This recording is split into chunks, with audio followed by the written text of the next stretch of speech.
খড়গ এর সমার্থক শব্দ নয় কোনটি?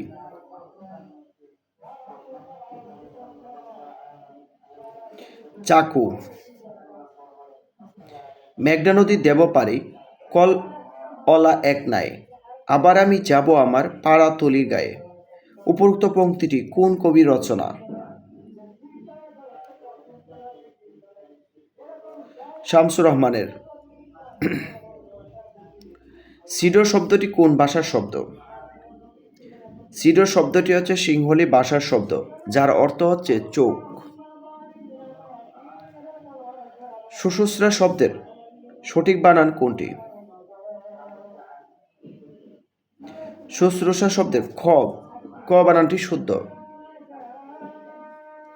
কুরক শব্দের সমার্থক শব্দ কোনটি? কুরক শব্দের সমার্থক শব্দ হচ্ছে কুরি।